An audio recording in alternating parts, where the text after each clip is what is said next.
4's Company, broadcasting from the Busy Bee Plumbing, Heating, and Air Conditioning Game Nashville Studios, home of the $99 yearly Beehive membership, where the buzz is always about great service.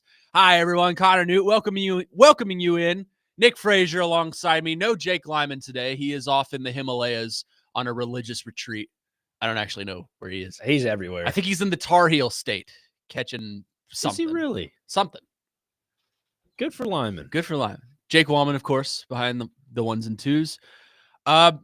Busy week in sports. The NFL draft has not gone yet. We still got here. Three more rounds.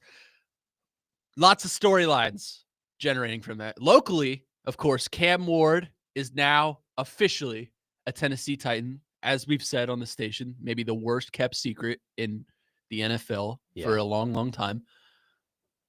Yesterday, the Titans draft a edge out of UCLA, Femi Oladejo. I did not know much about him. I did some research on him last night. He's an interesting pick. Not a pick I'm a fan of, but an interesting pick. And then they drafted a safety yesterday in the third round. Of course, the Titans, I should preface this by saying they were supposed to pick at 35. They traded out of it with the Seattle Seahawks to pick up pick number 52 and 82. And in the third round, meaning they have a second and a third round pick. In the third round, they drafted a safety out of Penn State, who was apparently, by all accounts, a first round talent-wise pick.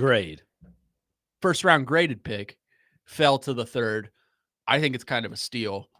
I'm blanking on his name, so let me actually look up what his name is. Yeah. I always want to call him Kevin Winston. Kevin Winston. I always want to say Winslow. I don't know why I'm thinking Winslow, but Kevin Winston Jr., I believe. Yeah. Great pickup to some regard. We'll get into more of that later in the show. I have some thoughts on him, some pros and cons. I do too. We'll see. Do you really? Yeah. Some cons. No. Cons for Connor. Cons for Connor. Well, I'm not going to go as negative as a certain person on this station would. That may or may not come on from 2 to 6 in the afternoons on the weekdays. But there are certainly some flags. It's kind of a John Robinson pick to me, if you get what I'm saying. Yes, that's exactly what I was thinking. If you get what I'm saying. But we'll get more into the draft. Actually, a large portion of the show will be about the draft. But as of now, let's start it off with headlines. Nick Frazier, what is your headline this morning? Well, there's a lot of stuff that's happened this week. Obviously, the NFL draft. But primarily, I'm going to go over to my wonderful Broncos. They beat the Bulldogs. The Bulldogs. This is NRL. This is your NRL minute of the day. I thought you were going to Mississippi State. I was like, ooh. No. College. They beat the Canterbury Bulldogs. Okay. I attended the Nashville SC press conference Thursday and got some confirmation from midfielder Patrick Yazbek, the Australian midfielder for Nashville. And I was like, so what are you going to do about your celebration? And, of course, his celebration was the foxtrot from Josh Adokar. And nobody knows who I'm talking about, but he played for Canterbury last season. I'm interested. And he made the offseason jump from Canterbury to Parramatta. And so now, with him being a Bulldogs fan, he has to find a new celebration for if he scores this season for Nashville. So there's a few good players on the Bulldogs team. There was a bet that went down? No, is that what you're saying? No bet. I'm just saying when he came to Nashville, he adopted the, I guess, foxtrot is what it's called. It's a celebration whenever you score like a try. He was going to do that when he would score a goal here. He'd do the foxtrot because, Australian, all that stuff. But since now Josh Adokar no longer plays for the Bulldogs, he made the move to Parramatta this past offseason, so he has to find a new celebration. Patrick Yazbek, that is. Okay. Yeah. So lots of names. A lot of stuff to follow there. Sorry about that. But yeah, that could have been probably explained a lot easier, but that's just me. I always find the NRL talk very interesting because I have no idea what the hell you're talking about. But my Brisbane Broncos, they did beat the Canterbury Bulldogs. That's why I bring up the Bulldogs. They beat them 42-18. It's like when you and Lyman talk about golf. I have no idea what the hell you're talking about, but it makes you happy, so it makes me happy. It's a great sport. You hear the birds chirping. Yeah. One with nature. Yep. And I mean, the last part of my headline, I just say it. The Cardinals, they stink. Yeah, they're back. Stink. Hey, shout out to our guy David James. He's headed up to St. Louis today to check out the Cardinals play. Oh, is he? He's up there? So they won yesterday in walk-off fashion. Yeah, that's probably one of 4 that'll happen this year. Yeah. I'm just Milwaukee Brewers. Somber mood for me about that. But what you got for our headline here? Well, I haven't had the opportunity to react, so I'm going to. WrestleMania wrapped up last week. I was fairly disappointed with how the second night overall ended. John Cena, Cody Rhodes. John Cena wins, which is the result I wanted. I was happy with it, but I wasn't appreciative of the way it happened. You see, Cena's a heel now, obviously. So, he uses heel tactics. How is he going to cheat to win? Instead of The Rock, the final boss, coming out and interfering in the match like we all wanted, we all hoped, Travis freaking Scott comes out and costs Cody the match. And then Cena, here's the thing, Cena wins by taking the belt to the face. No attitude adjustment, no finisher, just a belt to the face. Pins him 1, 2, 3. It's it. I was kind of mad. And then the second part of this is The Rock decides to go on Pat McAfee. They ask him, Rock, where were you? Why weren't you involved? Oh, well, we just decided my character shouldn't be involved in this story. And I have a lot of other prior commitments that I made. And I'm like, okay, I understand that. But why are you sending Travis freaking Scott, the rapper, out there? I don't know. It's just with a belt. With his a belt. own belt. Yeah, he had a belt. He's the hardcore champion. He's not a real recognized champion, but still. It reminds me of that NWO. Remember they spray painted? That's what it's trying to be. Like Dennis Rodman back in the late 90s joined NWO, and then Mike Tyson joined D-Generation X. They try to get this celebrity involvement, and it almost never works. But I don't know. I was just thoroughly disappointed. Night 1 was incredible. The main event, Seth Rollins versus CM Punk versus Roman Reigns. Lots of story going on there. The whole plot was Paul Heyman, the wise man, was sided with Punk, actually. So it got to the point where Paul had to choose between Punk and Roman. He slides a chair to Punk, and he tries to help him take out Roman, and then he hits a low blow right where you're not supposed to. Takes out Punk. Then it looks like, oh, he's siding with Roman. He's the wise man after all. Gets behind Roman, low blows him too. And now he's sided with Seth Rollins, which was incredible. But, I mean, Raw after Mania was awesome. Yeah. Like that was, I don't know if you watched on Netflix. I didn't. It was awesome. I heard there were a lot of craziness. Lots of craziness. We're getting John Cena versus Randy Orton one more time before Cena hits the road, which is, I think it's proper thing to do. Farewell to it. Oh, I mean, that's probably the rivalry of my childhood was those two. I've always been a Team Randy guy, but love both. But yeah, I mean, it's a fun time to be a wrestling fan. It really is. Yesterday at the NFL draft, Seth Rollins made a pick. Apparently John Cena made one too, and I missed it. For the Patriots. Oh, did he? Yeah, he made the cameo appearance. They did like a little video mashup. I forget the actor's name, but he played the interim, I guess, general manager for The Office. Not Will Ferrell, but the other one. That was a big soccer guy. You know Idris Elba. Yes. Yeah. He played, Charles Minor. Yeah, Charles Minor. That's the name. But anyways, he and John Cena did a little cameo collaboration. It was pretty neat. That's cool. For the Patriots pick. Seth's a Bears fan. So, of course, the draft is currently in Green Bay, Wisconsin, home of the bitter rival Packers. He went out there and cut a full promo. It was great. He said, Caleb Williams is the best quarterback in the NFC North, and you can't tell me otherwise. And then he did this heel laugh. It was great. But wrestling is the headline. Jake Wallman, wrap us up with your headline today. Good morning, gentlemen. Hello. I was gonna ask you what you thought about The Rock not showing up to WrestleMania, but I was pissed. But... Okay. My headline is Little Trouble in Paradise for the reigning national champs in college baseball. Last night, they went down to the Bayou to take on LSU in Game 1.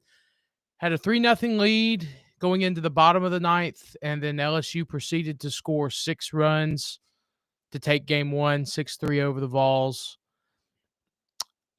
I have a theory about this baseball team, and it's just that they're just young, and they think that games are going to be handed to them, or they can go out and take games because they're the national champs, and obviously that's not how it works.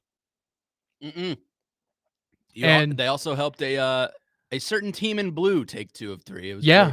And then they sparked A&M's run as well a couple weeks ago as A&M took 2 of 3. So, I mean, I hope that last night is kind of a wake-up call for this team, because I know Tony Vitello is not gonna allow it, not gonna allow any prima donnas to kind of stick around when the offseason comes. Yeah, Tony's got to hog all the prima donna for himself. I'm just curious to see, how this whole NIL thing plays out in college baseball. I Yeah. feel like it's as each sport gets its, glamour, I guess I should say, because college football has its little, section of the fall. College basketball kind of has their winter to spring type, season. They get all their TV time. I'm curious during the summer, how's the NIL stuff going to affect, college baseball? Because there are a lot of college baseball teams, a lot more than people think, and there's a lot of money to be had. So he's right. There are a lot of prima donnas there. Yeah, there is. That will round out our headlights. Our question of the day, presented by me, in honor of the NFL draft. Let's draft 3 players, 3 athletes that have played in your lifetime. How do I want to phrase this? Give me 3. What are 3 athletes in your life? Let's do a Mount Rushmore, but only 3. Give me 3 athletes in your lifetime that make your Mount Rushmore. And for us 3, you could not say the same one. Across all sports? Yeah, I was Across gonna say, all sports. Okay. Yes. Across all sports. You can text that answer in on our text line driven by WilsonCountyHyundai.com. 615-737-1025 is our phone number. We will also accept calls. We would actually love it if you call us. Coming up next, we will grade the Titans' first 3-round draft picks. Certainly some controversy there as to how the Titans will keep going through the draft. They not taking a position that a lot of people thought they were going to take. We'll break it down next. 4's Company, 102.5, 106.3 The Game.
Tune in to Totally Hits 93.3 tonight as the Nashville Cats take on the Southwest Kansas Storm. Pregame starts at 5:30 p.m. and kickoff is at 6 p.m.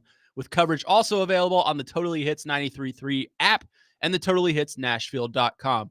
Welcome back in. 4's company on 102.5, 106.3 The Game. Connor Newt, Nick Frazier taking you through the NFL draft, what the Titans did yesterday. And we'll start with the obvious.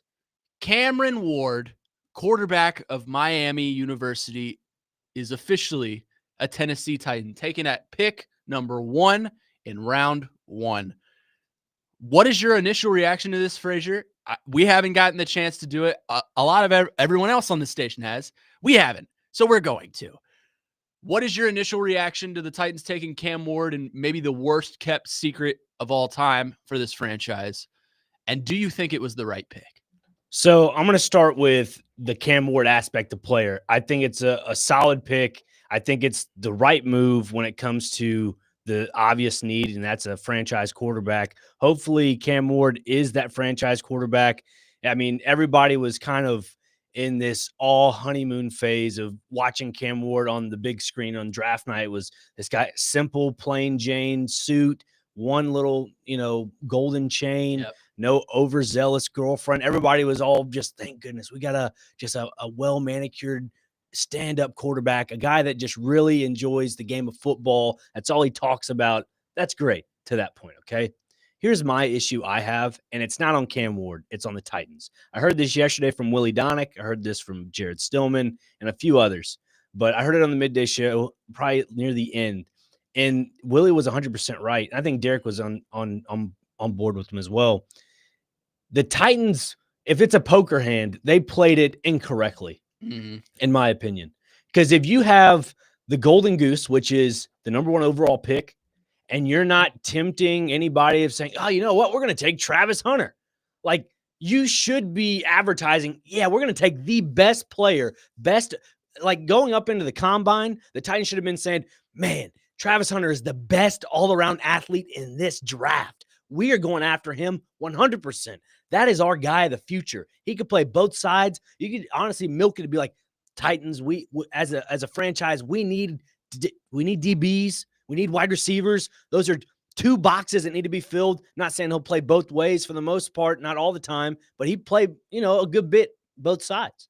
So then you think that way, people think, all right, well, maybe the Titans are going to take Cam Ward. You keep hyping up Travis Hunter. You keep hyping up this Travis Hunter train from the combine all the way up to draft day, maybe a week before the draft. Then the Jags start calling you, because whatever the Jags gave the Giants on draft day was just ludicrous. Oh, yeah. The fact that this young GM, hey, kudos to him. He's got some cojones, but my goodness. Well, this is the same GM that gave Sonny Weaver 3 seconds to move up 1 spot. So, I mean, that's the thing. If you're going to give all that to move up 1 spot and the Titans still need a quarterback, and we all know Jacksonville doesn't need a quarterback unless they are kind of having second hesitation on Trevor Lawrence. But think about that for a second. The Titans could have got a draft haul along with getting their franchise quarterback at number 2.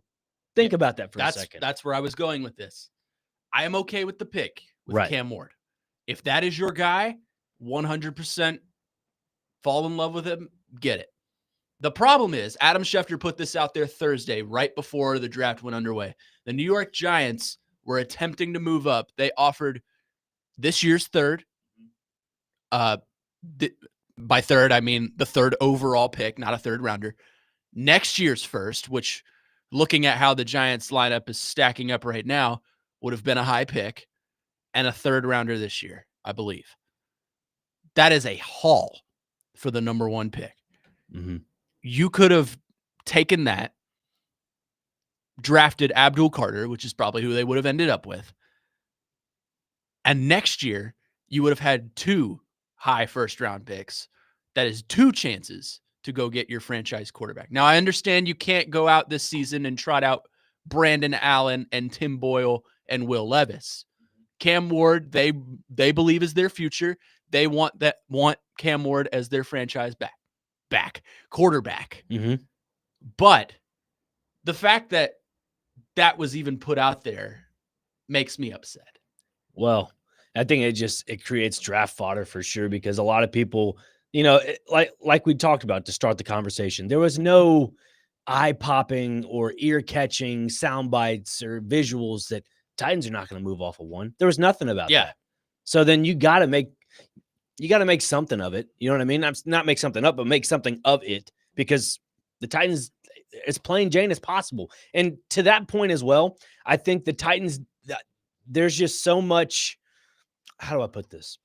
The franchise itself is in a fragile position right now. That's the best way I'm gonna put it. The franchise, from a front office and coaching standpoint, is at a fragile position right now. And I found it very odd. And I credit David Janes for this comment, because he brought it up yesterday while we were talking behind the glass. Why is it when you have all these social media and promo posts about, oh, we're getting the phone, talking to our draft pick, whatever, all these other franchises around the NFL have the coach and maybe the GM, not the owner? The Titans, what do? General manager, Amy Adams Strunk, the owner, President of football operations, Chad Brinker, and Brian Callahan. I'm surprised Amy showed up. I don't know. She's always attentive for those type of events. She was at the facility yesterday. Yeah. By the way, just think four people on the phone. That to me, it's not organic. It almost feels disingenuous. I don't know. It feels like everybody has to be in the center of attention. It's like, oh, I don't want to miss out. Oh, I don't want to do this. And I feel bad for Mike Borgonzi, because he's coming into a situation that he's trying to revitalize this franchise. And it's almost like there's somebody looking over him where he can't. Well, he's not. I'm still not convinced he's the full GM. Really? I think it's a two-man job. Two guys doing the same job. It's like in The Office when Michael and Jim were both the regional manager. One handled, day to day, and the other one handled big picture. And that was a whole episode of arguing who gets what. Right. It's just, I still don't know who has final say. I think it's Brinker, but I still don't know who is in charge, who they need to go to make these executive decisions. And to that point, I'll get to that later when we start dissecting these players that we're talking about with the draft. But you're right. Well, who is making that final decision? Because if it is to the point of getting back to the whole Cam Ward comment about, sticking at one, getting him, it almost makes me curious. Well, who's making the final decision of, well, if it's a collective decision, we're just going to stick at one. Well, then who is the final say of the collective? Mm-hmm. Like, you can just give these umbrella words, but at the brunt of all of it, there's one person that can make that decision. Not three, not four, one. It is interesting you bring that up, because I was watching, like you said, the videos of the phone call. I was watching Maxwell Hairston because he's a Kentucky guy, and right. I was interested to see how his was. His phone call, Bill's GM says, "Hey, we're happy to have you. Here's Coach McDermott." Coach McDermott says hello, and then they hang up. Two people. That's it. Which leads me to later draft picks. The Titans were supposed to pick at 35, trade out with the Seattle Seahawks to acquire number 52 and number 82. That's a second and a third. With pick number 52, they take, all right, let's see if I can do this correctly, Olawafemi Oladejo. Bingo. Out of UCLA. He is a 6'3", 250-pound edge. His stats in college, he started at Cal in 21-22, transferred to UCLA. He averaged 6 sacks. Or not average, he had a total of 6 sacks in 4 years of college. Wow. In, let's see, 11, 22, 33, 40 games. 2 interceptions as an edge. That's pretty good. Here's the thing about him. He was a linebacker at first. Mm-hmm. He was he was a middle linebacker, then transitioned last year to the edge position. TD asked him yesterday on the press conference, how well do you know the position? He says, I feel like I learned it a lot during the Senior Bowl. The Senior Bowl. Yeah. That was like 2 months ago. Yeah, and to that point, Connor, it makes me wonder if the Titans are drafting these players. And honestly, it almost feels like a stretch in some regard for a lot of these picks besides Cam Ward, just the other two. It almost makes me feel like, are they drafting the player for their stature and potential rather than the actual value That's on the where field? I'm going. I think they're drafting patiently. They are drafting 2 to 3 year projects rather than a guy they can win right now, which rightfully so. They're not in a win now mode, but they're not drafting like their jobs are on the line, especially Brian Callahan. They are drafting players that may in the long run hurt Brian Callahan. If Brian Callahan doesn't find success in Cam Ward in his first year, my theory is that he's probably gone after this year, maybe even before the year is over. Defensively, they drafted Oladejo, and then they drafted Kevin Winston, who I think is a good pick, but he's hurt. He had an ACL injury. Now he had some great stats. Let's see here. 1 interception throughout 3 years of college, but he was more of a, tackle in the backfield kind of guy. A headhunter type guy. Headhunter, yeah. As a DB. He's a good pick. He ran a 4.3 in the combine, which is great. And all the scouting reports saying he has a first-round talent safety, which is great. I think that's a great pick, and that's a position of need. But they're drafting patiently, and maybe rightfully so. But who does that hurt? Your coaching staff.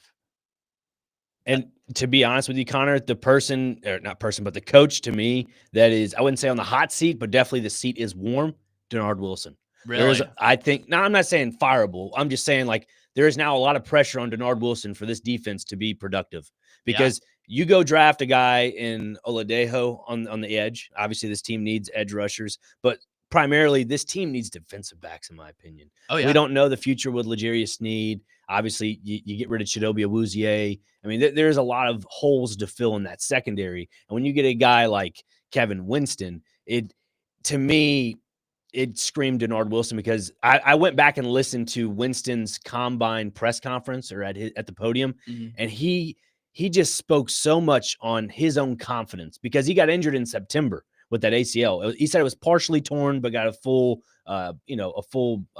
injury recovery from that. He played 6 games last. Or no, I'm he sorry. Played he only played 2. 3. He appeared in 3, but only 2 primarily. Okay. Yeah, because the third game he got hurt and it was Bowling Green, and it was he had 1 tackle for that. But the first game, obviously, that was against West Virginia, and I mean it's one of those tune-up games. He had 12 total tackles with 7 solo.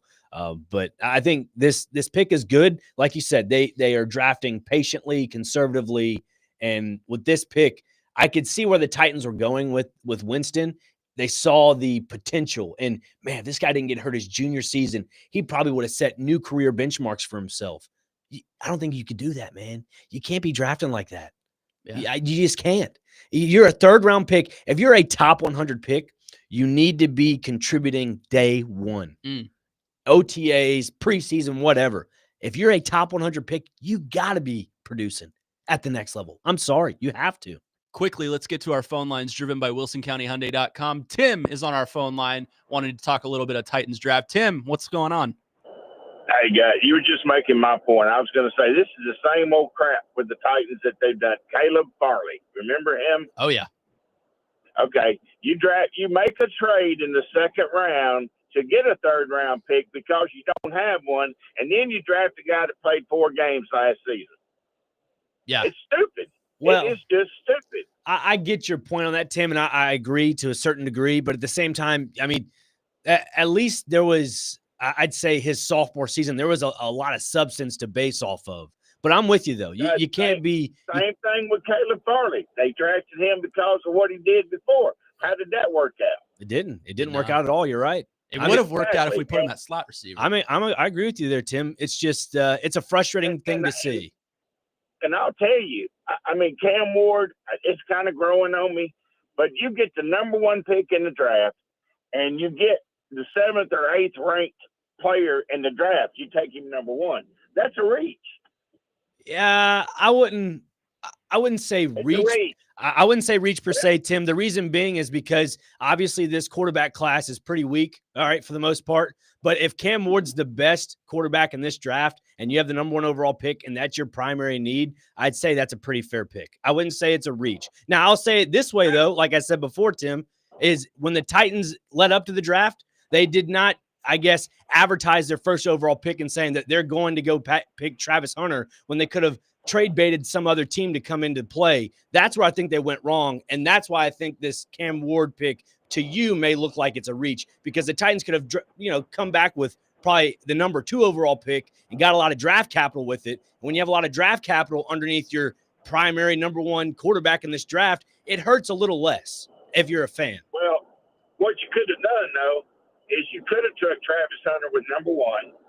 You get probably the best player in the draft.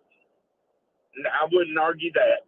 And then you go back and you can pick up. Well, look, hell, you could have got Shedeur Sanders right now. I wouldn't go that far. No, I wouldn't. I don't want him, but I'm just saying he's still on the board. You've got quarterbacks that are serviceable. We could have made a trade right now. I'll be honest, I think the best quarterback in the draft is Jackson Dart. Yeah. Okay. That's a fair point. Thank you for your call, Tim. We appreciate it. Certainly a lot to unpack there. digest. I mean, he's not wrong when it comes to, maybe drafting a Travis Hunter and then trading him later on. I mean, I wouldn't have. Listen, as much as I love the talent of Travis Hunter, I wouldn't have probably drafted him. I would have definitely tried to use it as trade bait. But nobody decided to bite on it besides the Giants. But that was before the draft. 615-737-1025. We will take your phone calls coming up next, but also coming up next, high from the mountains of the Appalachia, Jake Lyman will join us to discuss a little bit of Titans draft. That's coming up next. 4's Company, 1025, 1063 The Game.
4's Company brought to you by LPL Financial Nashville and Patrick Conger. Financial planning for tomorrow so that you can enjoy today. Welcome back in.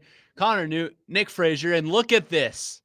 High above the mountains of Appalachia, climbing himself a little bit of Mount Everest, Jake Lyman has come out of hiding from his dark tunnel, Aaron Rodgers style, to join us on this show to talk a little bit of draft news. Jake Lyman, how is your religious retreat going, and which religion are you marching for right now? Good morning, gentlemen. I actually really don't know why I'm here. The sales pitch was really good, so we're about to hit the peak of Mount Everest up here in the Himalayas, but the reception is great. Yeah, I was going to say, you sound great. The reception sounds great. Yeah, no, I was a little surprised, but I had to find a couple of bars to call in and talk with you guys about the draft. That's good. Glad they adjusted those cell towers out there. Well, we'll start you off with the most pressing question of the day. Your thoughts on the Cleveland Browns' 3rd round pick. Go ahead. Dylan Gabriel. Yes. It is shocking to me that Shedeur Sanders hasn't been picked yet, but it's starting to get to the point where these quarterbacks outside of Cam Ward, I think, are all kind of muddled into a group of, they're probably not ever going to be NFL starters, but there's potential. And Shedeur's baggage that he comes with is pushing him down the board. And you take a guy like Dylan Gabriel, who has been a 3 or 4 year starter, maybe even 5-year starter in college. So it'll be interesting. At this point, it doesn't seem like there's a whole lot of suitors for Shedeur on day 3, but I'm sure that he'll hear his name called at some point today, right? Wow. I mean, you just took an absolute throwaway nothing question and turned it into quality content. So good on you. But it's super. It's the story of the draft, and Mel Kiper. I don't want to know what Mel Kiper will do on live TV if Shedeur goes undrafted. Oh, I'm going to talk about Mel Kiper here in about 8 minutes, but really, we'll go with the actual important stuff. I didn't even think about the Browns' 3rd round pick being Dylan Gabriel. I just threw out a random team in a random round just to throw you off. But your thoughts on the two follow-up picks, Olawafemi Oladejo and Kevin Winston in the 3rd round. We'll start with Oladejo. What do you think is the expectation for him coming into this defense? Do you think they've drafted him to be kind of a Harold Landry replacement, or kind of just a Arden Key like player, role player type thing? I think I was listening to your guys last time, and I think you're spot on when you say that a lot of these picks aren't for this year. I'm not sure that Oladejo is going to make a whole lot of impact on the field as a rookie. I wouldn't expect him to go out there and have an 8 to 10 sack season, but I think he's a guy that they are high on his potential and his ceiling. And, I like the pick there. I think you traded back and you found some value getting that 3rd pick, and you get Winston too, which, I was thinking he was going to be a pass catcher, but at that point, all the receivers were off the board. Kyle Williams had already gone. Jalen Noel, I think, had gone the pick before. So you got a high value player. I think you could make the argument that there were some players there at 35. Personally, I would have liked Luther Burden there over the 2 players that they got, but I do think that they found some good value with those 2 picks. And even though maybe they aren't going to be game changers right off the bat, I think by the time the new stadium opens, those guys could be key players on your defense. And that's probably more of a realistic timeline of when the Titans are going to compete again anyway.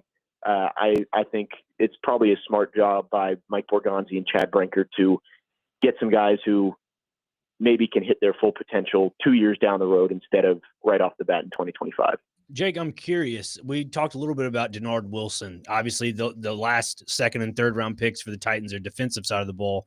But what would you say the temperature is for him when it comes to coaching this team? Because last season, Titans finished, 30th in passing yards allowed? So there's got to be some form of a hot seat or concern, right? Yeah, I think he kind of escaped a lot of criticism last year because the rest of the team was so horrible. The offense was terrible. The quarterback was terrible. The special teams was awful. And obviously Colt Anderson was fired for that. But I think this year, if the defense doesn't improve, he could be in some hot water. And who knows with what the secondary looks like. I do think Winston had some good depth at safety, but corner, which looked like the strongest position on this team 3 months ago, might be a little shaky now with L'Jarius Sneed's status up in the air. So I think it's an important year for Denard Wilson in that defense. And you've got to see Simmons and Sweat start to show that they can be a pretty lethal tandem up front. And the back end's got to be better than what it was a year ago. On the Cam Ward front, do you think it is still appropriate to go out and get a young receiver? Xavier Restrepo is still out there. There are a few other names I could throw out there that obviously aren't that upper tier of wide receiver we were hoping for, like a Luther Burden, like a whatever the Iowa State kid's name is. I'm blanking on his name. Jaden Higgins? Jaden Higgins, yes. Do you think it's still appropriate in the later rounds, maybe the 4th or the 5th, to go out and get a Xavier Restrepo, to go out and get the kid from the Dante Thornton kid from Tennessee? Do you think that should still be a priority move for the Titans? Oh, for sure. The Titans have, I think I saw it was 6 out of the first 85 picks today are Titans picks through 2 in the 4th, 2 in the 5th, 2 in the 6th, I think. So you have opportunities here. I think I would be shocked if the Titans don't take at least 2 pass catchers, 2 wide receivers, a wide receiver and a tight end. Some of the ones that could go off the board early today, you mentioned, I like Thornton. Jalen Royals from Utah State would be a great pick early. I don't know how to pronounce it. Io Manor from Stanford, I think would be a great pick. But don't be surprised. Titans have the first pick coming up in a little over an hour. Quincy Riley from Louisville has been a guy that has been tied to the Titans a lot. I do think the Titans end up taking 2 pass catchers, but they could pick a second straight cornerback from Louisville in back-to-back drafts if they take Riley at 103 right off the bat. An enemy backfield, enemy secondary. It's okay, Connor. No, it's not okay. You just got to get used to it. It's not okay. I'm not okay with it. Well, Jake, thank you for taking time out of your hiding to be with us. Hopefully Aaron Rodgers says hello and don't do drugs. Yes, I will. I will let Aaron know that you all said hi, and I will be back next week, and we can break down everything that happens today. Bring me back an olive branch if you don't mind. Of course. And we want a full 2-hour review of how many times you watched Draft Day this week. It was like 1.8. We landed on the plane before I could get to the end of it, but I did watch it almost 2 times all the way through. Oh, no. You couldn't watch Ray Jennings get picked at number 7. No, I saw the trade with the Jaguars. That was the last thing that I saw. Oh, yeah. The 3 seconds to move up 1 spot. Ultra realism. Well, thank you, Jake. Thanks, guys. Have a good one. See ya. That is Jake Lyman. He is our fearless leader, but he Great never stuff. shows up, so I'm appointing myself the fearless leader now. Oh boy. Coming up next, it's Newt's Notes time, which essentially this entire show is Newt's Notes, but this is the specified one sponsored by Music City Bets. That's up next. 4's Company 102.5, 106.3 The Game.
that's not what you're trying to do, don't get me.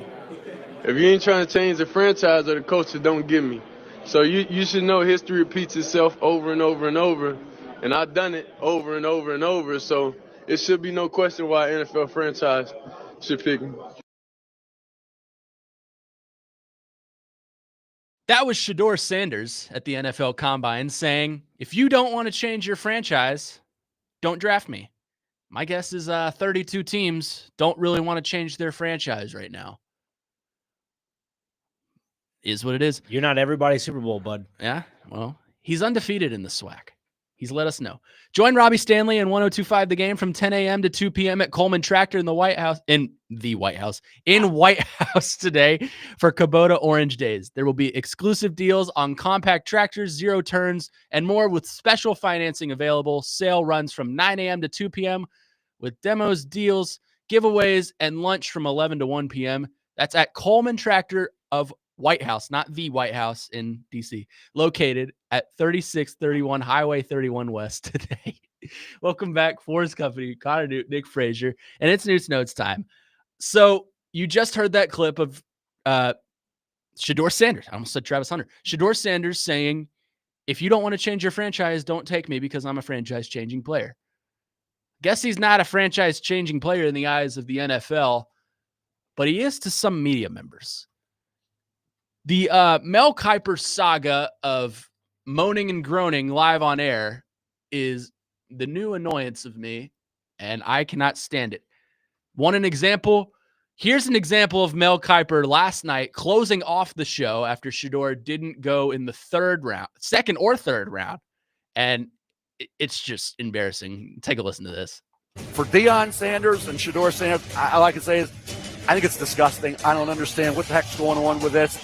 Fifth player on my board. It's never happened before in 47 years where a player that high has dropped this far into the fourth round. A quarterback that's sitting there in round 4 of other quarterbacks being taken who aren't as good as Shedeur, aren't even close, in my opinion, in terms of accuracy, toughness. Arm strength is certainly more than good enough. I don't see, outside of not being have the rocket arm and the 4.6 speed and a big frame, the 6'3", 230-pound frame, what is he lacking? Somebody's going to have to explain that one to me. Fourth round, Kirk Cousins went. Fourth round, Dak Prescott went. Worked out pretty good for them. It's just that Shedeur was projected a lot higher than they were. That's why we're having this discussion. That is embarrassing that you are crashing out on live television because you were wrong.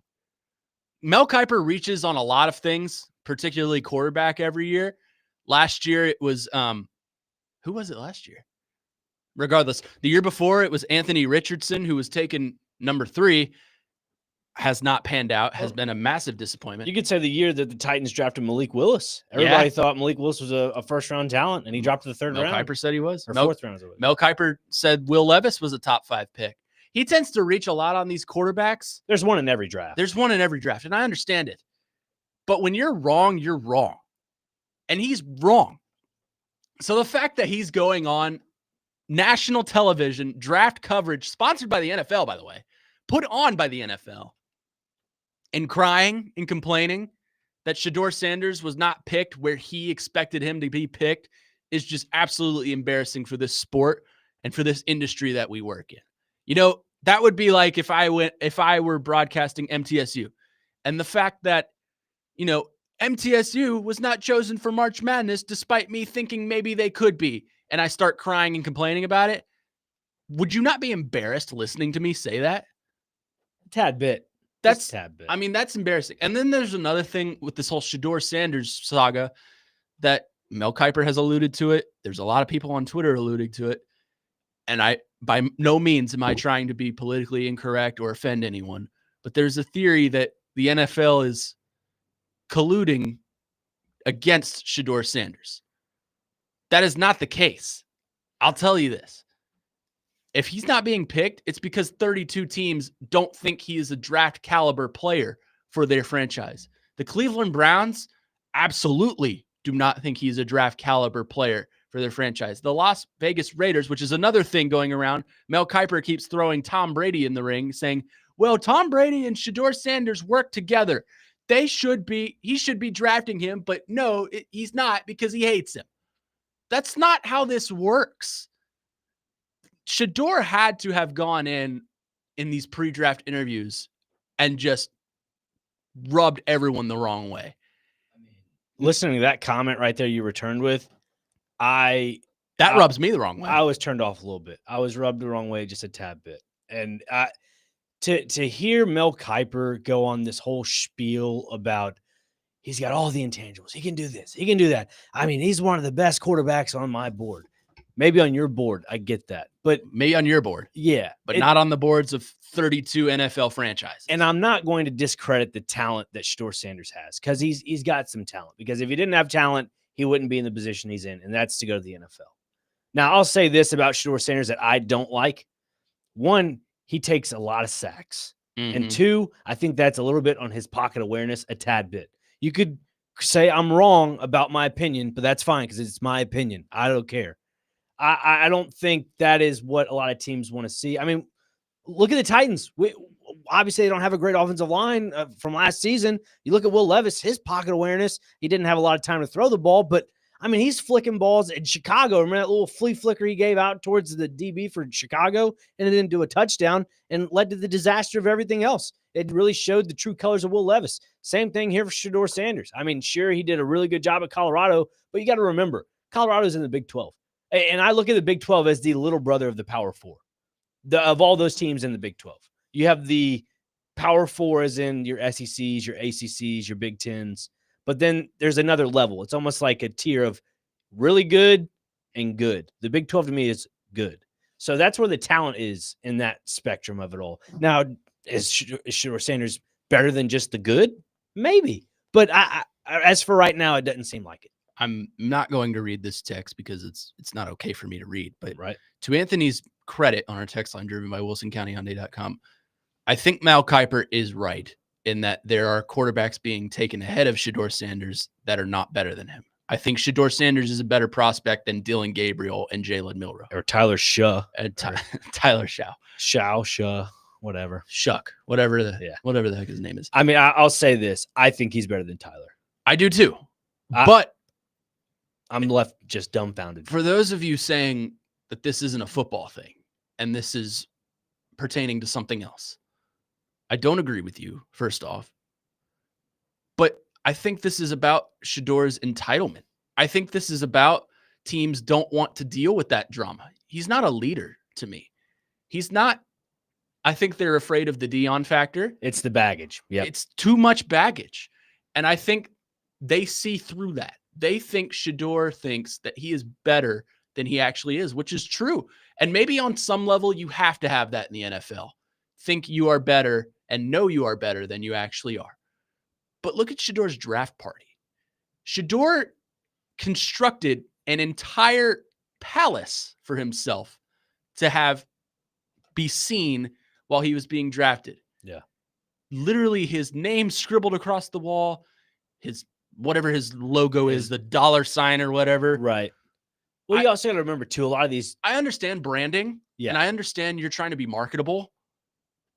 But is that more important than you being at Green Bay? Well, granted, you weren't going to get drafted in Green Bay. I don't think he was invited. Was he not invited? I don't think so. Then that's your first clue. Or maybe he was. I don't know. I remember seeing a graphic on NFL Network saying that, these are the quarterbacks that will be present, in Green Bay. I think I read he declined so he could be at Colorado. Decline, that's what it was. But to your point, this last thing I'll say before we go to break is that when it comes to the baggage and Deion, I'm curious to think, what are NFL GMs thinking if this team actually goes down the tube and they have a really bad season, you think Deion wants to take over the head coaching job? And that might be an issue for some people. The afterthought of I don't want to risk the worry of, we got a good coach right now. I don't want to fire him because Deion says, we need to hire him. Because, to be honest, Deion's got some pull. He does. And it's a conspiracy theory. This has just got me fired up. Some of these people on the text line. I can't read them because it's not appropriate for me to say some of these things. Right. But some of these people are just, I don't understand. Don't entertain the thought. But to wrap up the whole Shedeur conversation, I think he's a solid, prospect for the most part. It's about how you carry yourself. And for me, some factors would be his pocket awareness and presence and just. And on the media front, it's also about how you carry yourself. Don't crash out live on air when things don't go your way. Sure, fair. It's not just Mel Kiper.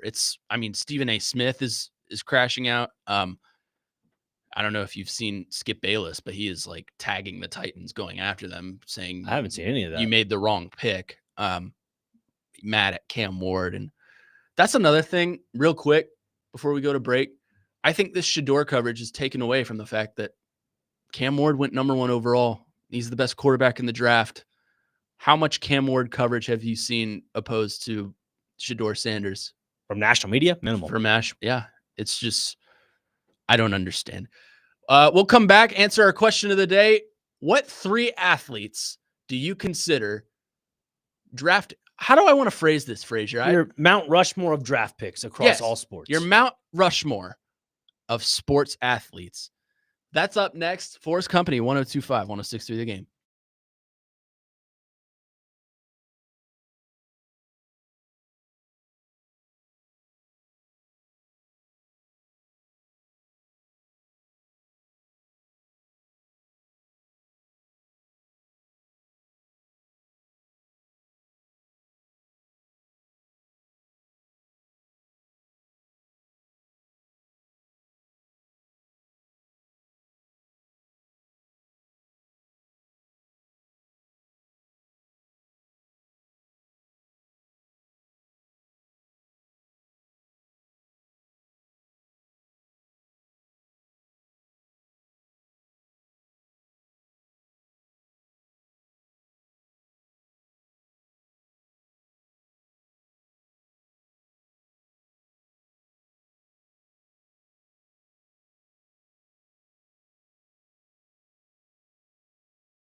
Tune in today to 102.5 The Game for Vanderbilt baseball as the Commodores face Ole Miss.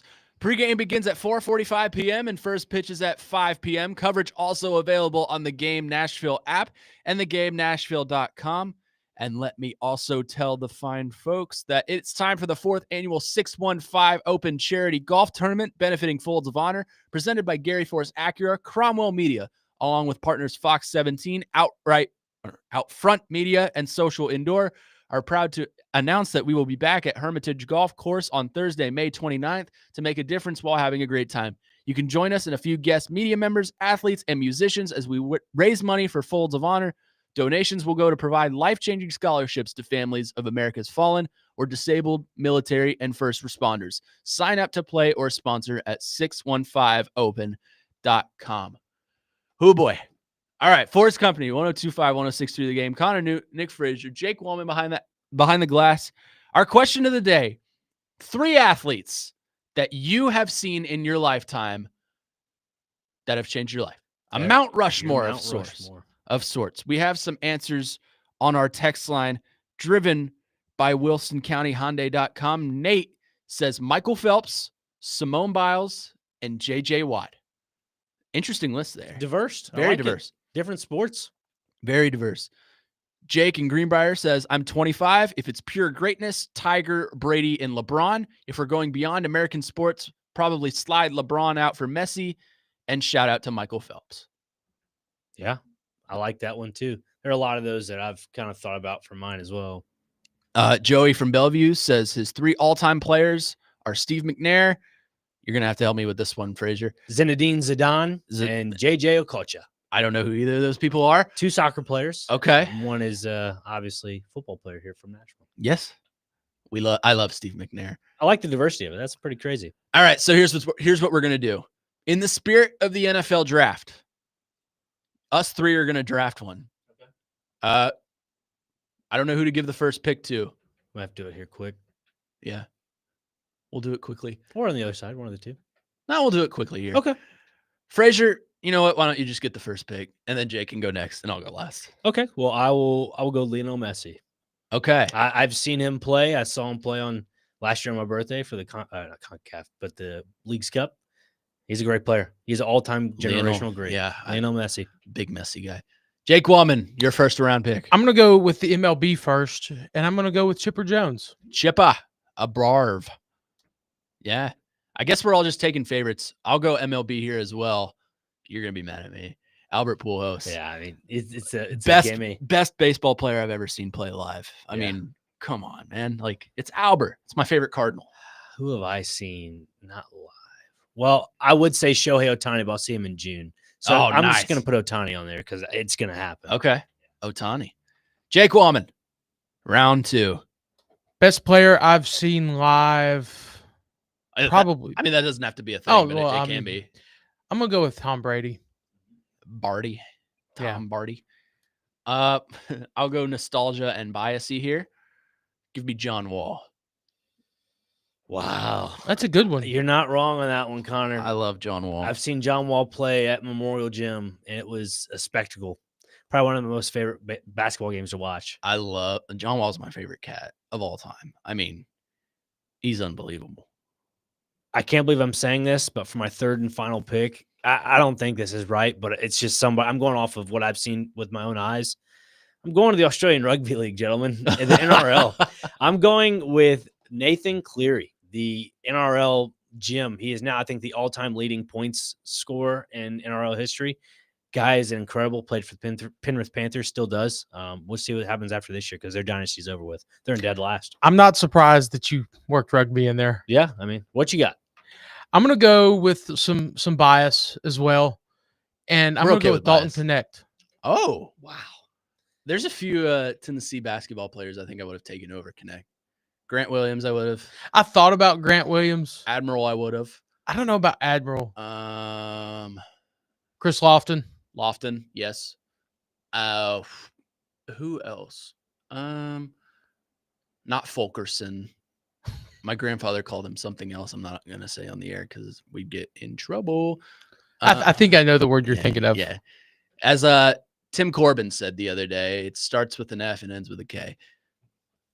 Okay. As for my pick, I'm gonna go with the man sitting right behind Jake Woolman in that studio, Pekka Rinne, goalie, number 35 for the Nashville Predators. Okay.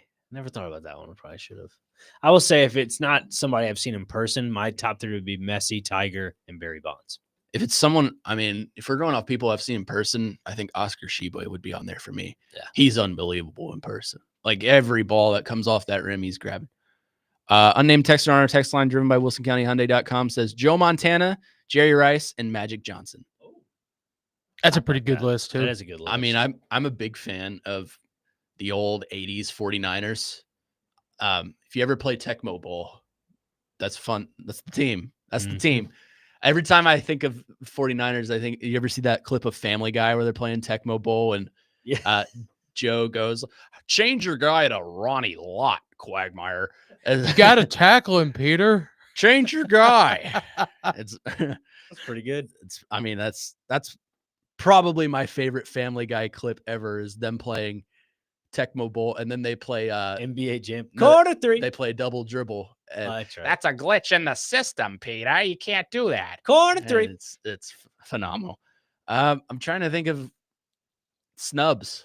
I mean, Wayno for me was huge. Wayno and I used to sit right behind the dugout, and Wayno and I would chat as a child.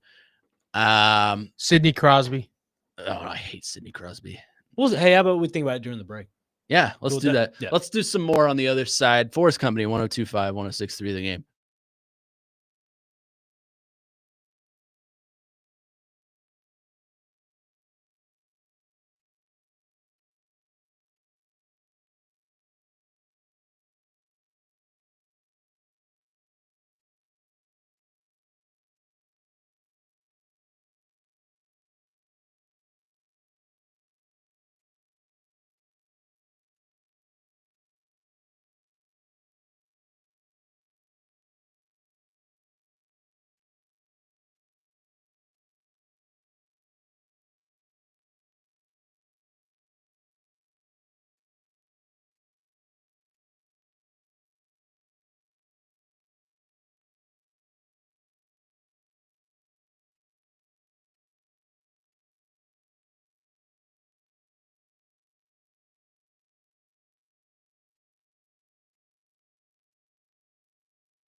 The Game National Sports Network is your home for NASCAR. Tomorrow at 2 p.m. on ESPN Sports Talk 830, engines will rev up for the Cup Series Jack Links 500. Race coverage will begin at 1 p.m. Coverage also available at the Game Nashville app and theGameNashville.com. 4's Company, brought to you by LPL Financial. Broadcasting from the Busy Bee Plumbing, Heating, and Air Conditioning Game Nashville Studios, home of the $99 yearly Beehive membership, where the buzz is always about great service. Connor Newt, Nick Frazier here with you. Still reacting to some answers from our question of the day, which is kind of turned into who's the best player you've ever seen play live. Bobby on our text line, driven by WilsonCountyHyundai.com, says, I got to see Michael Jordan play baseball for the Birmingham Barons when they played the Sounds here in Nashville. Really cool night. That's a special experience. I know Michael Jordan wasn't the best baseball player, Right. but it's Michael freaking Jordan. Yeah. I mean, he now is in a category with Bo Jackson, Deion Sanders, just some guys that have played multi-sports, and especially baseball being one of those. I think, honestly, if you make a transition from one sport to baseball, it definitely goes to show your true athleticism. And I'll never forget this. When I was in, I guess, grade school or whatever, I went to a Vandy baseball camp, and Tim Corbin stressed, he was like, listen, if you're going to play sports, play multiple sports, not just baseball. Oh, yeah. And I love that, because it goes to show you that you don't need to be honing in on just one sport. I was like that as a kid, perfect too. the craft, When I was a kid, it was, baseball was my number one because that was the one I was best at. Right. Then I, for whatever reason, dropped baseball and wanted to focus on basketball. Right. Because I had the size and my shot was getting better. That's one of the big regrets of my life, was giving up baseball, because I would have played high school somewhere, probably at Pope, actually. But I'm not trying to brag on my my long gone baseball ability, but I batted in the 5 hole. I was a good hitter. Look at I played at this. second base, so I didn't have the arm, Right. but I was no ground ball was getting past me. It just wasn't happening. Yeah. So that's why I played second base. And I was more of a contact guy. I wasn't much of a power hitter, but I was fast enough to where if I grounded one out to a shallow center, You'd be able to get there. I think I would be able to get to a double off of it. How about that? Not to brag on my long gone baseball abilities I had when I was 14, but if anyone wants to run softball, I'm in for wiffle it. ball, I'm taking you yard, just so you know. Slow pitch softball is a lot of fun. Well, back to the little text line here. We have Andrew from Dover. Did you already say Andrew from Dover? No, I did not. Andrew from Dover on a text line driven by WilsonCountyHyundai.com says his 3 athletes on his Mount Rushmore are Michael Jordan, Barry Sanders, and Kobe the Bean Bryant. Pretty good list. That's a good. Michael Jordan is on mine too, because Yeah. if we're going off all-time greatness, Michael Jordan is probably number 1 for me. I'd put Brady up there, Gretzky, and since it's Mount Rushmore, I'm doing 4. Baseball's so hard, because baseball is the one sport where I don't think there's an undisputed GOAT. Yeah, I think we're starting to see one. That's my Shohei. favorite. Yeah, I really do. We haven't seen a two-way player like that in a long, long time. No. And the fact that he's, obviously he just had his first kid, but along with that, you look at his abilities he's doing with the bat in his hands is just incredible. It really is. And the fact that he had Tommy John one season, it was only a designated DH, just one season, and now he's just turning into be that leadoff spot. Sure, he's been in a slump the last couple of games, but playing in the leadoff spot with that bat is pretty Ebbs crazy. and flows, baby. Yeah. It's all about that's what baseball is. Ups and downs. Mm-hmm. You can come in, have 3 straight games of 1 for 4 baseball hitting, and then the next game you come in and hit 3 home runs. It's just weird like that. It's just how baseball works. And Shohei Ohtani is definitely the epitome of what baseball is today. True. He is for sure a fun to watch talent. Let's get into this. Cam Ward Yes. had his press conference yesterday, Yes. and a surprise awaited him. Warren Moon, former quarterback of the Houston Oilers, his number is retired, as number 1 shows up and says, "Hey, Cam, I want you to wear number 1." Gives him the jersey. He's got a number 1 Ward jersey. I know where some people on the station stand. Jared hates it. But I'm curious where you stand on this. Are Yeah. you okay with them unretiring an all-time great number for a rookie quarterback? Here's my thing on the whole Cam Ward #1 for the jersey. I text you about this. Like, listen, we got to talk about this. Mhm. It was on my mind. I think when you bring a number out of retirement, especially for a guy like Warren Moon, who I guess you could say kind of was a trailblazer in some regard at the quarterback position, and especially for, I'd say, a trailblazer for the Titans franchise, Titans Oiler franchise, because he set the precedent at that position. And then you go on and retire that number. And he retired it. He mentioned it in his presser yesterday that he retired as an Oiler, but he's still in the Oiler Titan family. And to me, I think Warren Moon handled it properly. I think it's more of Cam Ward. And I'm not trying to, make it sound like Cam Ward's a bad act when it comes to this or anything like that, but I don't think he really appreciates.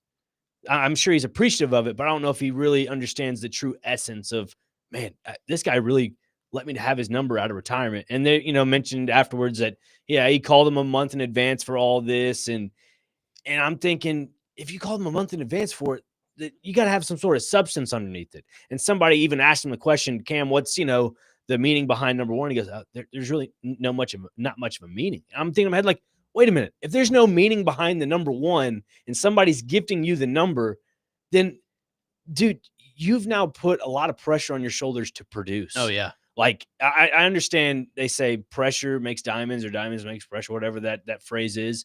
You have a lot of pressure on your shoulders now. I was a bit indifferent from it because I Okay. think #1's a cool number. Oh, yeah, for You sure. got to be that guy to wear it. But then I listened to Jared yesterday, and he made a great point. Mhm. Would the Titans unretire 27? Probably not. Or, sorry. Yeah, 27. And Eddie 9. George. And 9. 9. Nobody would. Would they unretire, or when they eventually retire 22, will they give it to someone else? Probably not. Probably no. not. So why are they unretiring 1 for a rookie quarterback? That hasn't proven anything. My thing is, when it comes to Cam Ward, and somebody even asked him, if you couldn't have 1, what was the other number? And he said 7. To me, if I'm a player, a rookie quarterback that is the next face of the franchise, I'm picking a different number from 1, because if I end up being pretty good but not great, guess what? People are still going to say, oh, Cam Ward was #1, but wait, there was somebody else before that, right? Warren Moon. Mm-hmm. For me, when I think of number 7, I don't think of anybody that comes to mind besides Billy Volek. That was, I believe, number 7 back in the mid to early 2000s. Cam Ward should be able to make a name for himself with a different number. I might be getting too overzealous about this. I might be thinking too much into it. But for me, if I'm trying to make a name for myself in the NFL, I want to have a number that it says that's me, that describes I'm that guy. Yeah. I am that guy of the future. Give me number 7. On the flip side, if Cam Ward goes out and has a Hall of Fame career in #1, that just adds to the legacy. That's great. Then people have a grown attachment to #1 in Cam Ward Titans jersey, and then those from the past agree that, oh, this is #1 in an Oilers uniform. That's Warren Moon. And I remember hearing yesterday Warren Moon saying, yeah, I'm bringing out of retirement. Hopefully we don't see a #1 in an Oilers uniform. So you know what that means to me? If the Titans ever do a Love You Blue throwback, we ain't gonna never see it again. Because so did you listen to the rest of that quote? I didn't. So maybe a little bit of it. You refresh me. Warren Moon may have accidentally broken some news.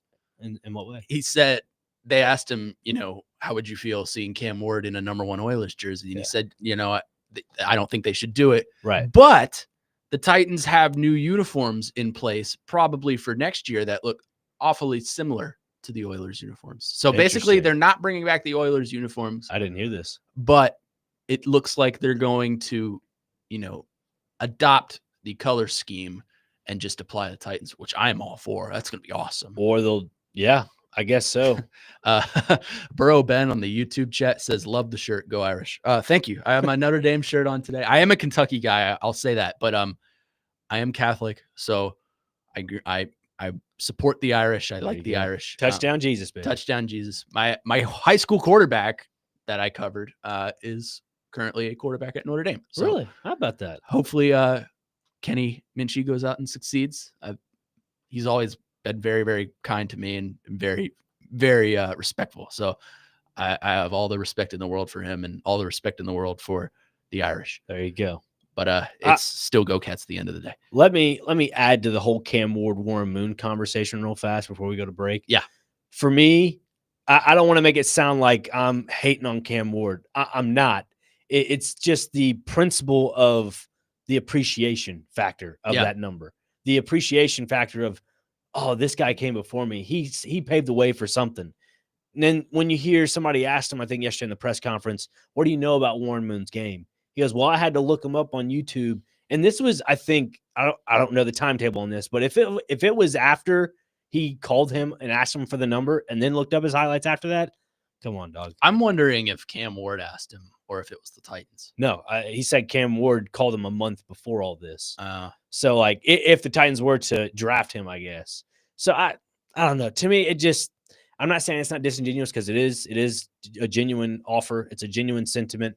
I don't think it's a disrespect thing. No, I don't think so either. I just think there's a lack of appreciation somewhere. There's a missing link that connects all this. I think it was done out of total respect for Warren Moon. Basically, Cam Ward is saying, I want to honor you in this way by wearing your number for this franchise. Did he say that? That's what I would interpret. Exactly. That's what you'd interpret, but he didn't say that. But we don't know what goes on. And I don't know if it's closed doors. And I don't know if he's a young 22-year-old that's still learning the waves of the NFL and media training and so forth. I get all that. I don't know. There's just something to me that puts a sour taste in my mouth, just a little bit. Mm-hmm. Yeah, I'm not saying Cameron's a bad quarterback or number one thing's a bad thing in general, but that's what I think is hilarious. We keep hammering home. The speculation is over. The Titans have their guy. Yeah, we don't know yet. Yeah, we don't know how good of a player he's going to be. We don't know how bad of a player he could be. And also, too, if he ends up being a dud, hopefully that's not the case. If he ends up being a dud and you bring a number out of retirement for that, you know what that's going to be for Warren Moon? That taints the number. It taints the number. Yeah, that's what I'm getting at here is if you do something bad like that and it taints the number, man, what happens to this organization? Well, for starters, if they use the number one pick on a dud of a quarterback, that sets the franchise back years. Right. But I think there would be a certain level of disrespect towards Warren Moon. It's almost as if the Titans pressured him into saying yes in a roundabout way. You know what I mean? Yeah. Because there was a quote a couple of days ago where Warren was like, yeah, I'll think about it. And then sure enough, it happened. But I don't know. I have very mixed feelings on this, similar to the draft in general. But coming up next on 4's Company, it's just you and I today, Frazier. Indeed. We don't get to do this enough. So let's just talk about baseball for 15 minutes. How's that sound? I'm all right with that. Okay. Drop a little draft stuff in there once in a while. I'm fine with it. Yeah. Baseball talk with myself and Nick Frazier coming up next on 4's Company, 102.5, 106 through the game.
This week's Nashville's best deal is Fog Street Lawn Club, Nashville's premier soccer pub and rooftop. Fog Street Lawn Club offers scrumptious bites, British lawn bowing, and premier soccer pub vibes.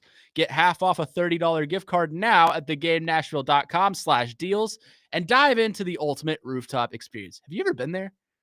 I don't believe I have. I've seen advertisements for That it. sounds like something you would like. It does sound like something. I think you should go. I might. I think you should, in fact, go. A 4's company sponsored by LPL Financial Nashville and Patrick Conger.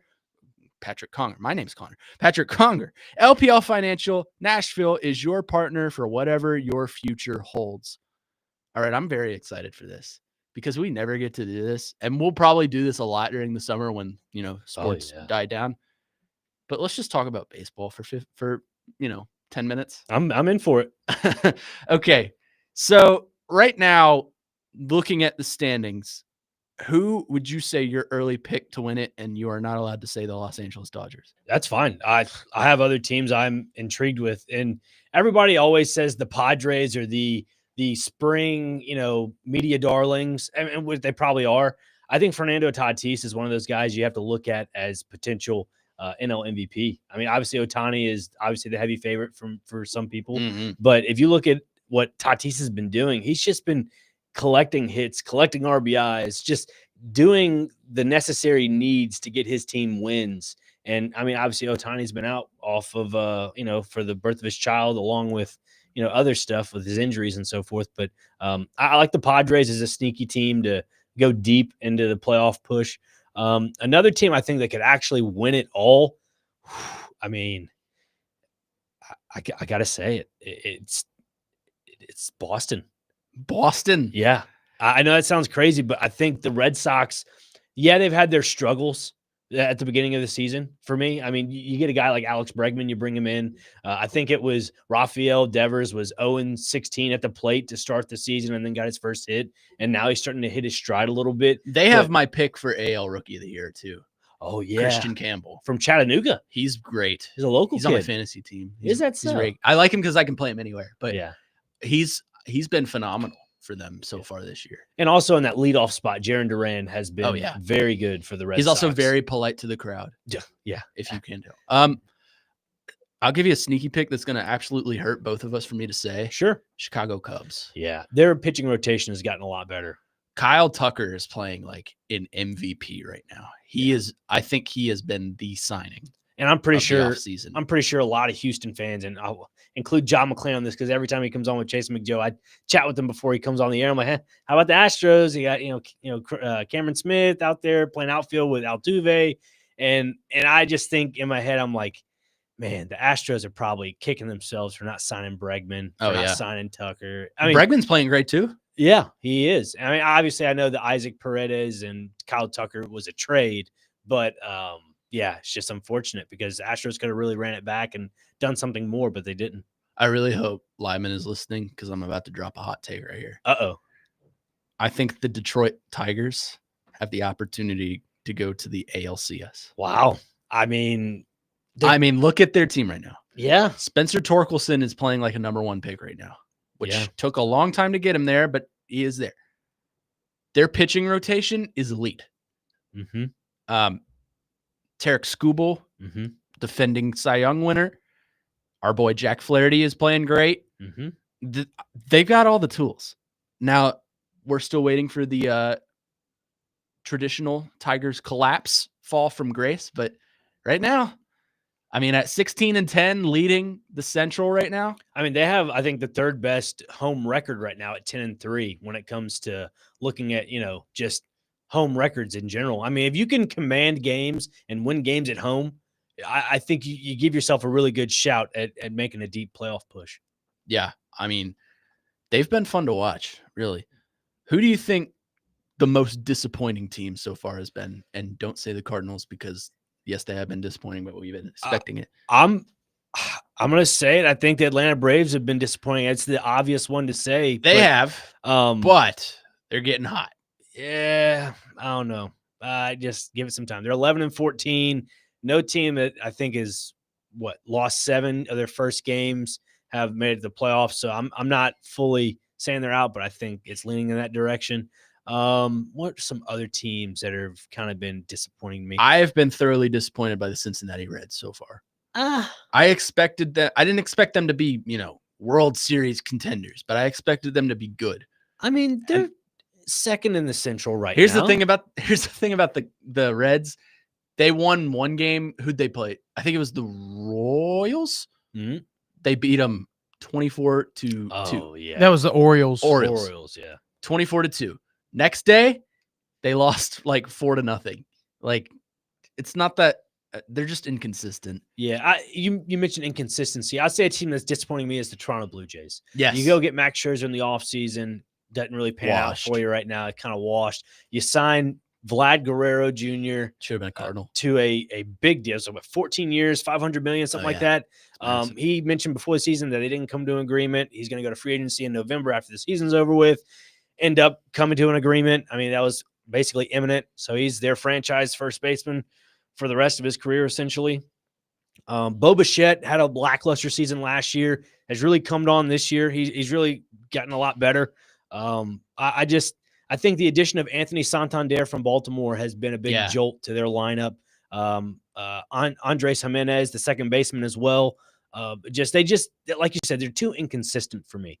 They just need to get their feet under them. They need to be able to hit the ball consistently, and we'll see where that goes from there. And I forgot to mention this, a team that is surprising, the Athletics. I don't want to call them the Oakland Athletics. They're just the Athletics. ATH. They're in Sacramento right now. But that is a team that really invested in their farm system, that has said, you know what, we're going to stick with Tyler Soderstrom. I think his name is Jacob Wilson, Lawrence Butler, all of our young core pillars, Brent Rooker, all those guys have been with them for the longest time now, that they've been at the bottom of the barrel. You make the transition from Oakland to Sacramento, then going to be up to Vegas in the next couple of seasons.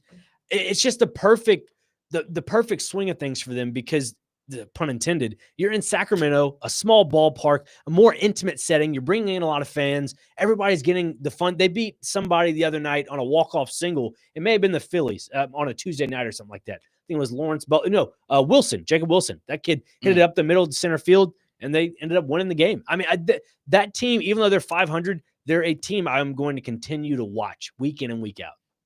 I think the team I've been most impressed with so far, other than the Cubs, New York Mets. Yeah. They've been great. Juan Soto has been great. They just have a deep lineup to me.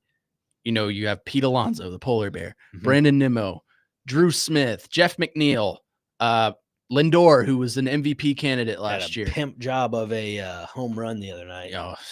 Oh my goodness. Tyrone Taylor, former Sound. Yep. Jesse Winker, Edwin Diaz is your closer.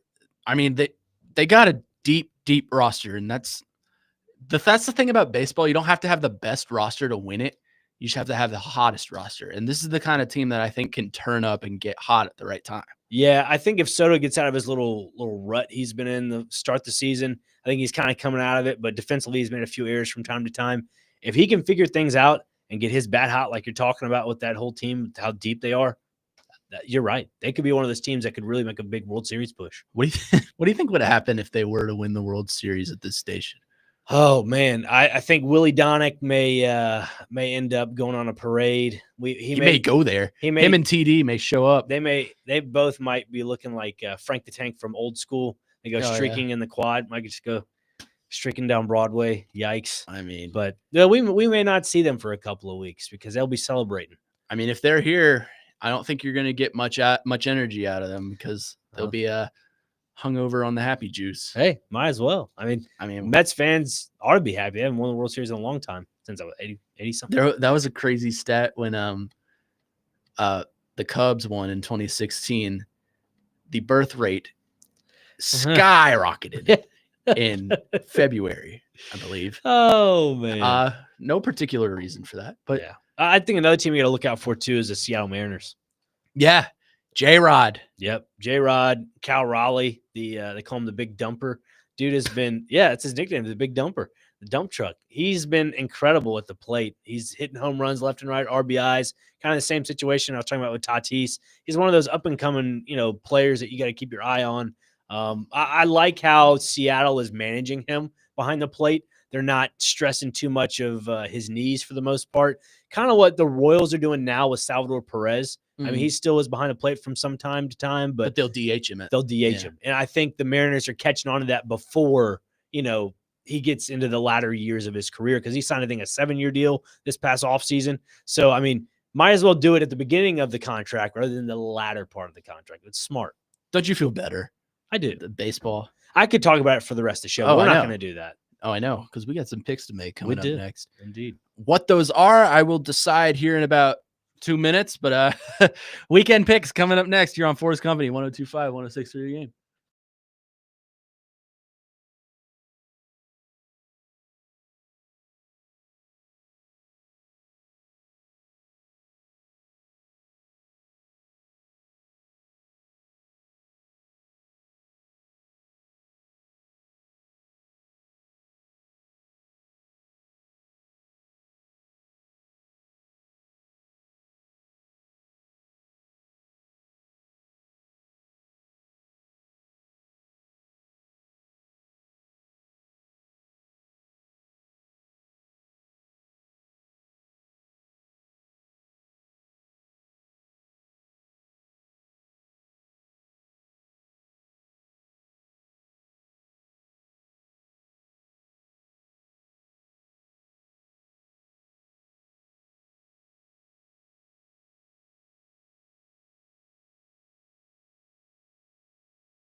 Tune in to 94.9 The Fan tonight as the Nashville Sounds take on Durham at First Horizon Park. Pre-game begins at 6:20 p.m. and the first pitch is at 6:35 p.m. Coverage also available on the Game Nashville app and the GameNashville.com.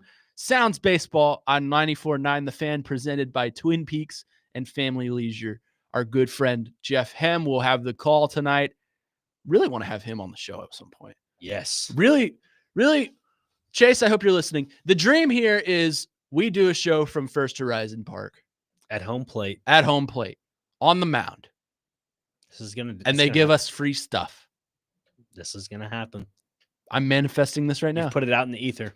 I have put this out in the ether. Ask and they shall receive. Okay. Oh, man. We are broadcasting from the Busy Bee Plumbing, Heating, and Air Conditioning Game Nashville Studios, home of the $99 yearly Beehive membership, where the buzz is always about great service. I can now pronounce that in my sleep. Let's do some weekend picks here. After much consideration, I have decided just give me one pick from the Titans from rounds 4, 5, and 6. Doesn't have to have any, background knowledge, any insightful scouting. Okay. Just do it. I don't care who it is. Nick Okay. Frazier, go ahead. Okay. Well, I kind of mentioned this to you in one of the breaks. This guy's been on my radar the last couple of weeks. His stats have been going up and up throughout college football. This is the guy that kind of got snubbed for the Blendkoff Award because Travis Hunter. This guy's name is Nick Nash. How crazy is that? Nick, and then last name's Nash. Nash. Out of San Jose State, 6'3" wide receiver, Irvine, California. Had 1,300 yards last year receiving, 104 receptions. Had 16 touchdowns. Guy was a touchdown machine and averaged about 13.3 yards per catch. So that is pretty interesting stats there. I think this guy is a tall – I wouldn't say tall drink of water. That's not the right way to put it. But I'm just saying he's like a tall – I don't know. What's the best way to put it? A tall, agile, good receiver. Just well technically sound. He's a physical. Yeah, physical guy. I think that's the best way to put it. But I don't know. I fell in love with this guy when watching him play San Jose State. I mentioned this to a few other people outside the station. And maybe not the best statement to follow up with a tall drink of water. I fell in love with him. Yeah, bad choice of words there. But he's a really good wide receiver. Let's put it that way. I think they are going wide receiver with the very first pick of the 4th round. Really? And I think they are going Dante Thornton from Tennessee. Okay. Which I would be very happy with. I think Dante Thornton's a good player. I think he's very fast, and I think he's kind of a guy you want to plug in on the outside, let Cam Ward throw it down and see where it lands.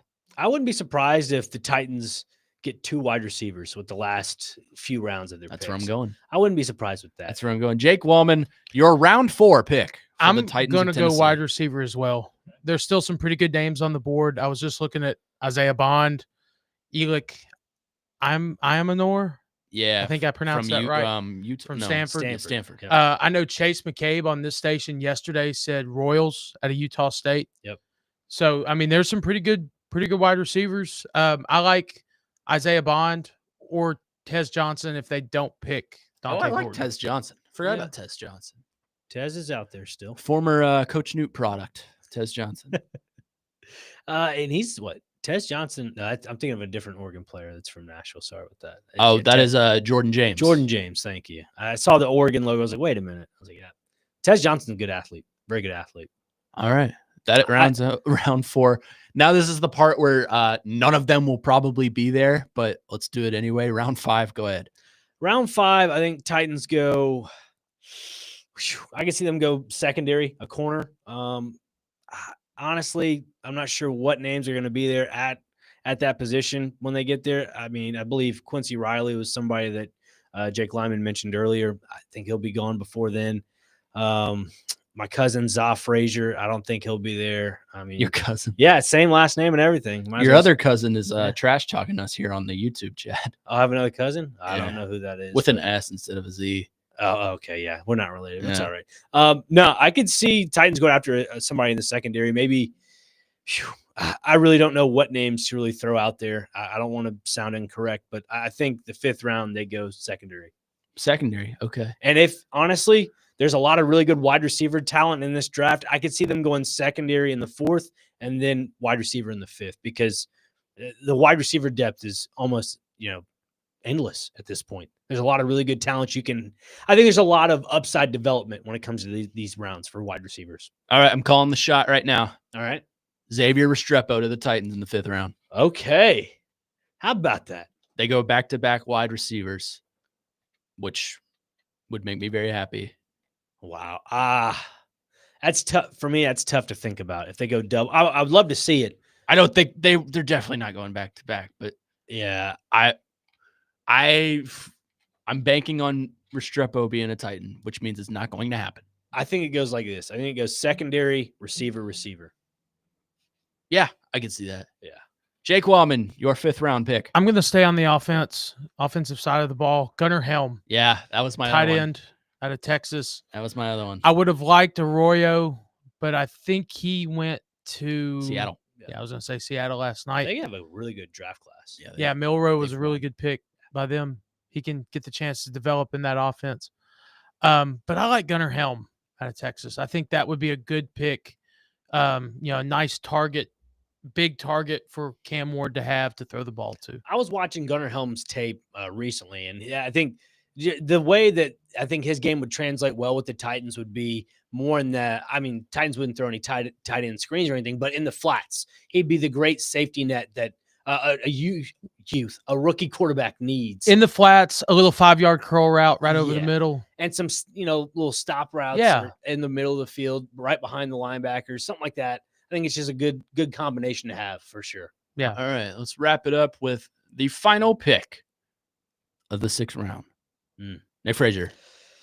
I don't want to say it, but I'm going to say it anyways. They're going to go offensive lineman. I think they're going to go with a guard. A guard? Somebody in the interior. Because obviously you can get a lot of guys outside the draft, but with all the extra draft, I guess, later round picks the Titans have, they can take flyers on those positions. And I think that's probably what they'll do. He almost certainly 100% will not be here in the 6th round. But Cam Scatterbo. Oh, man, you never know. I think he might slip. Really? Maybe late 5th, early 6th. He 100%. I don't know. He's the next Peyton Hillis. I've been telling you, he's the next Peyton Hillis. I just feel something for him. I don't know what it is, but I feel like he would fit in nicely here. Jake Wallman, wrap us up here. I'm going to go on the defensive side of the ball. I think this is a guy that's been kind of linked to the Titans. Jack Sawyer at Ohio State. He's probably not going to be there. I'd love Jack Sawyer. But he would be huge. He would be some great help on the defensive side of the ball. And he looked good in two-tone blue. Oh, I'd love Jack Sawyer here, especially that late. Oh, that'd be so nice. Good. That would be so good. Well, that'll do it for us here today on 4's Company. Stick around. The NFL draft coverage of the final day of the draft is coming up right after us. For Nick Frazier, for Jake Wallman, I am Connor Newt. Jake Lyman will be with us next week. But as of right now, this is 4's Company on 102.5, 106.3, The Game. See ya.